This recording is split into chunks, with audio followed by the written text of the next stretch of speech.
기억이 안 납니다.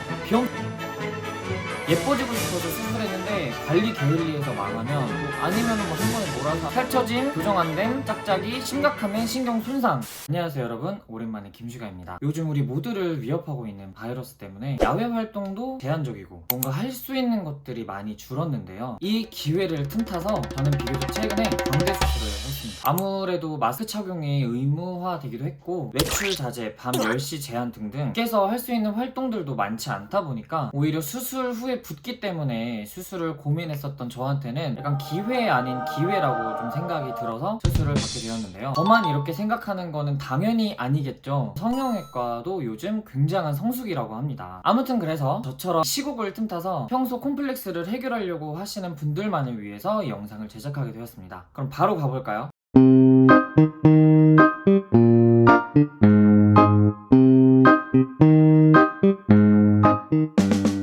질문들은 제가 수술 전에 궁금했던 것들이랑 많이 궁금해하는 거, 주변에서 많이 물어봤던 것들 위주로 추려봤고요. 답변은 제가 개인적으로 해봤을 때 어땠는지 저의 경험을 바탕으로 해드리고자 합니다. 첫 번째, 식사는 언제부터 가능한가요? 일단 저 같은 경우에는 수술 당일부터 일주일 동안은 마실 수 있는 것들만 먹었어요. 그냥 목으로 숭덩숭덩 넘어가는 것들만 먹었어요. 어차피 씹지도 못하기 때문에. 그리고 가글을 진짜 계속 해야 돼요. 음식을 먹으면 바로 해야 되는데 가글을 잘 못하면 음식물이 사이사이에 껴서 염증을 유발할 수 있기 때문에 씹어야만 하는 음식들은 최대한 지양하시는 게 좋습니다. 지양이라기보단 금지. 만약에 염증 생기면 일이 너무 커져요. 그리고 일주일부터 2주차까지도 마시는 거 위주로 먹었지만 진짜 먹고 싶은 음식 같은 것들은 아주 작게 잘라서 조금씩 먹었어요. 원래 먹으면 안 된다고 했었던 것 같은데 저는 먹는 걸 너무 좋아하는 편이라서 죽을 것 같더라고요. 그래서 살려면 어쩔 수 없었어요. 대신 진짜 죽처럼 가위로 난도질을 합니다. 그렇게 해서 먹어야 하는데 한 번은 짜장면이 너무 먹고 싶은 겁니다. 그래서 그 짜장면을 가위 갖다가 난도질을 해가지고 죽처럼 만들어서 한 2시간 걸쳐서 조금씩 먹었던 기억이 나요. 먹을 때도 너무 오래 걸리기도 하지만 이 앞에 있는 치아만 이용해서 먹어야 하기 때문에 굉장히 불편했고요. 그럼에도 불구하고 먹었다는 건 제 의지가 정말 대단하다는 거겠죠? 그리고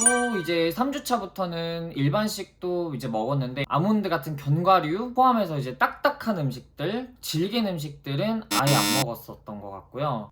그런 것들까지 다 포함해서 일반식을 정말 평범한 사람처럼 할 수 있기까지 걸린 시간은 1달 반 정도 됐었던 것 같습니다. 물론 지금은 다 먹을 수 있어요. 무산소 운동은 언제부터 가능한가요? 일단 운동하시는 분들은 평소에 운동을 좀 습관처럼 하시는 분들은 근질근질 할 거란 말이에요. 저 같은 경우에는 1달 정도 지나고 했었던 것 같은데 얼마 안 지나고 코로나 바이러스가 이제 다시 또 엄청 퍼지면서 사회적 거리두기가 격상을 해서 헬스장이 문을 닫았습니다. 경우에는 홈트레이닝이랑 걷기 위주로 했고요. 1달 정도 지나고 나서 잇몸 일으키기랑 푸시업 같은 거 했을 때 뭐 통증이 있거나 하지는 않았어요. 전혀 문제 없었고 걷기같이 가벼운 유산소 운동은 수술하고 나서 3일 뒤부터는 해주는 게 오히려 더 좋고 무산소 운동 같은 경우에는 1달 정도는 지나야 된다고 하더라고요. 그게 이제 습관처럼 무거운 무게를 들다 보면 힘을 주면서 광대까지 영향을 미칠 수 있다고 해요. 그래서 혹시라도 이제 고민하시는 분들은 그것까지 조금 고려를 하시면 좋고요. 광대 수술을 겪을 수 있는 부작용 은 되게 많아요. 살처짐, 교정 안됨, 짝짝이, 심각하면 신경 손상, 되게 여러 가지가 있기는 합니다. 근데 여러분 또 제가 코 수술 부작용을 또 무진장 겪지 않았습니까? 굉장히 무서웠어요. 신경 손상 이런 것보다도 뭐 염증이 나면 어떡하지? 그래서 막 돌이킬 수 없으면 어떡하지? 막 이런 것들이 굉장히 무서웠었는데 다행히도 그런 것들은 없었고 저 수술해준 선생님 같은 경우에도 그런 경우가 있기는 하지만 이제 웬만하면 좀 그런 사례가 많이 드물기는 하다라고 말씀을 조금 해주시면서 저를 안정시켜 주셔서 이제 문제 없이 무리 없이 잘 수술을 할 수 있었습니다. 그럼에도 불구하고 이제 부작용을 올 수 있으니까 저희가 해줄 수 있는 건 다 해주시는 게 좋아요. 정말 기본적인 것들 있잖아요. 일정 기간 동안 금연금주 잘 지켜주시고 약간 이런 것들. 예뻐지고 싶어서 수술했는데 관리 게을리해서 망하면 그거는 정말 안 되잖아요. 그쵸? 다른 성형 수술이나 레이저 같은 시술은 언제부터 가능한가요? 원장님 말씀으로는 레이저 제모 같은 경우에는 큰 지장을 주지는 않지만 어느 정도 자극은 있을 수 있으니 한 일주일 정도 뒤부터 하는 게 좋다고 하셨고 슈링크 같이 깊이 들어가서 쏘는 레이저 같은 경우에는 한두 달 정도 뒤에 하는 게 좋다고 합니다. 아무래도 자극이 조금 어느 정도 있다 보니까. 그리고 다른 수술 같은 경우에도 한 달 정도만 지나면 다 가능하기는 한데 이제 광대 수술 후에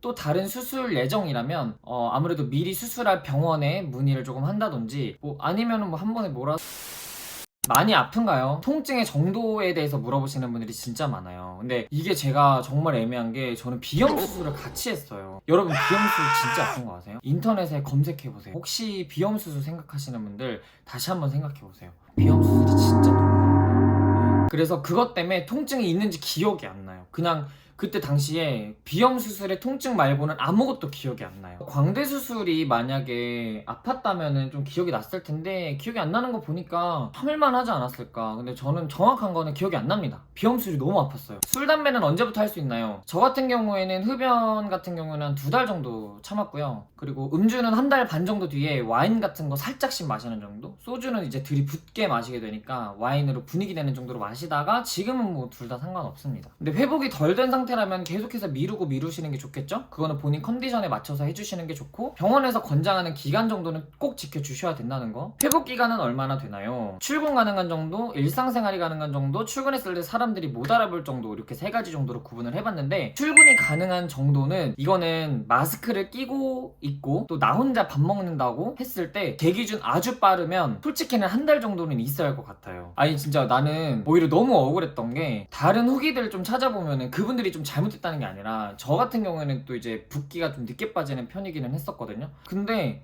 막 일주일이면 출근해도 된다 이런 말들이 되게 많았었거든요. 회복 금방 된다, 광대 수술은 다른 것보다 좀 붓기가 빨리 빠진다 막 이런 후기들도 막 보고 이랬어서 되게 기대를 많이 하고 수술했는데 일주일 뒤에 만약에 출근했다, 제 생각에는 바로 출근해도 될 것 같습니다. 그냥 전 회사 전 직원들이 광대 수술했구나라는 사실을 모두 다 가족분들까지도 알 수 있을 정도로 굉장히 얼굴이 저는 엉망진창이었어요. 네. 제가 생각했을 때 저처럼 붓기 늦게 빠지는 편이신 분들은 일주일은 택도 없고요. 일상생활 같은 경우에는 수술하고 나서도 그냥 바로 가능해요. 뭐 내가 붕대 감고 있거나 얼굴이 탱탱 부어도 밖에 나갈 수 있다, 나는 그 정도의 멘탈이 된다 하시면 그냥 나가셔도 상관없습니다. 그래서 일상생활 같은 경우에는 저는 이렇게 직장생활 말고는 전혀 지장이 없었어요. 뭐 슈퍼 간다든지 쇼핑을 한다든지 전 심지어 쇼핑도 했고요. 별의별 거 다 했는데 저는 전혀 그런 거엔 지장 없었어요. 사람들이 못 알아볼 정도 같은 경우에는 1달 반 정도 있었던 것 같습니다. 한 1달 반에서 2달 차부터 이제 그 이후에는 키가 웬만큼 다 정리가 돼서 사람들이 내가 말을 안 하면 모를 정도로 그랬던 것 같아요. 근데 이것도 사람마다 좀 다를 것 같아요. 원래 광대가 되게 커서 교정량이 많으신 분들은 수술하고 나서도 뭐 2달 뒤에도 사람들이 바로 알아볼 수도 있는 것이고 저처럼 교정량이 많지 않아서 잘 티가 나지 않거나 하신 분들 같은 경우에는 못 알아볼 수 있다. 감각이 둔해진다던데 언제쯤 돌아오나요? 저는 같은 경우에는 1달 지나고 나면 거의 다 돌아오는 것 같아요. 근데 이제 만지면은 느낌이 있기는 한데 80% 정도만 있어요. 나머지 20% 정도는 느낌이 조금 먹먹한 느낌? 나중엔 다 돌아온대요. 그리고 사실 일상생활에 전혀 문제가 없고 감각에 대해서 생각이 안 날 정도로 불편함이 없기 때문에 정말 예민하신 분들이 아니면 그 부분은 걱정 안 하셔도 될 것 같습니다.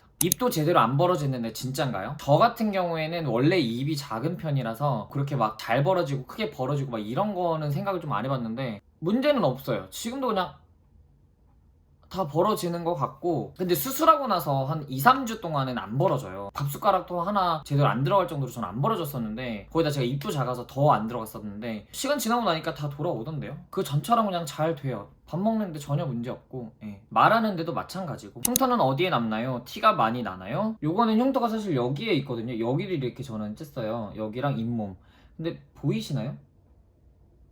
한 요 정도다 생각해 주시면 될 것 같고요. 두 번째 흉터는 이제 여기 안에 있어요. 잇몸을 째요. 그래서 여기랑 이렇게 2군데 있는데 여기는 보셨던 것처럼 티 잘 안 나고요. 그냥 아예 안 난다고 해도 무방할 정도고, 잇몸 같은 경우에는 보일 수가 없죠. 저는 일단 2개 다 제 눈에 안 보이기 때문에 별로 신경을 안 썼는데 주위에서도 한 번도 흉터 갖고 얘기를 나눠본 적이 없어요. 입안 실밥은 언제 다 녹나요? 저 같은 경우에는 2주째에 다 녹았던 것 같은데 딱 하나가 좀 남아있었어요. 근데 그 하나가 너무 불편한 거예요. 그게 한 2주에서 3주 사이에 딱 이제 사라졌는데 약간 잇몸에 털난 느낌이거든요. 그래가지고 밥 먹을 때도 거슬리고 아무튼 좀 불편하긴 했는데 2주 정도 지나면 사라집니다. 자, 길게 달려왔습니다. 말을 너무 많이 해서 목이 쉬어버렸어요. 저는 수술하기 전보다 수술을 하고 나서 회복하는 과정에서 얼굴이 너무 엉망진창이다 보니까 이런 것들을 되게 많이 찾아봤던 것 같은데 여러분들도 검색해보셔서 아시겠지만 사실 제 영상 말고도 정말 좋은 영상들도 많고 의사 선생님분들이 직접 나와서 말씀하시는 영상들도 정말 많지만 이게 저 저 같은 경우에는 부작용을 한번 겪어봤기도 했고, 부작용을 겪지 않았더라도 걱정이 되면 계속해서 찾아보게 되잖아요. 그렇게 되면은 계속 갈증이 나요. 아무리 봐도 더 보고 싶고 더 찾아보고 싶고 더 궁금하고, 그래서 이 영상을 만들게 됐습니다. 조금 더 갈증을 조금 해소하시면 좋지 않을까 해서 만들게 되었고요. 여러분들 중에 혹시라도 광대 수술을 고민 중이시다가 이 영상을 봤다, 광대 수술 예정이다 하시는 분들에게는 꼭 도움이 됐으면 좋겠습니다. 아무튼 긴 영상 스킵 없이